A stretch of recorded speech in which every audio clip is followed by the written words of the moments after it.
Évangile de Jésus-Christ selon saint Luc.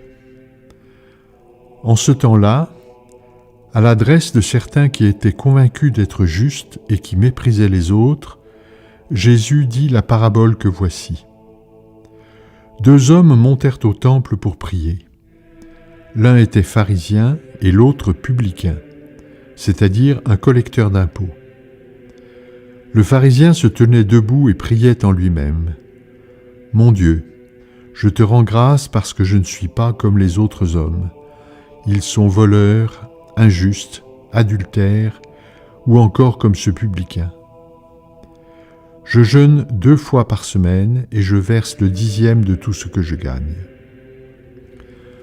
Le publicain, lui, se tenait à distance et n'osait même pas lever les yeux vers le ciel. Mais il se frappait la poitrine en disant « Mon Dieu, montre-toi favorable au pécheur que je suis. » Je vous le déclare, quand ce dernier redescendit dans sa maison, c'est lui qui était devenu un homme juste plutôt que l'autre. Qui s'élève sera abaissé, qui s'abaisse sera élevé.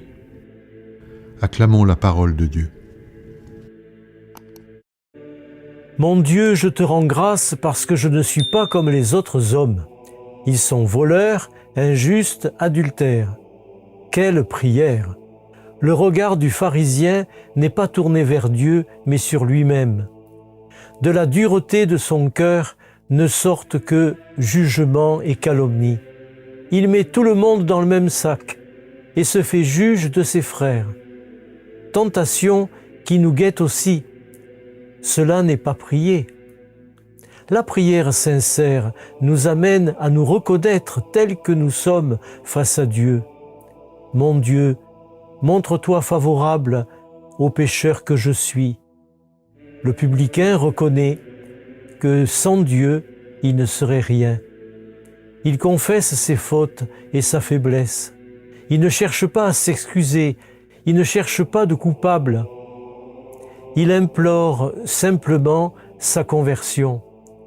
Trop souvent, nous demandons à Dieu de changer les autres et les situations qui nous pèsent au lieu de le supplier de changer nos cœurs.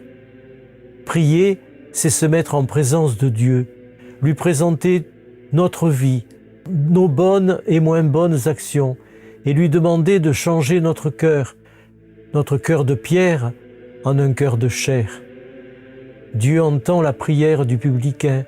Il ne rejette pas un cœur contrit et assoiffé de repentir. La vraie prière conduit à la conversion du cœur.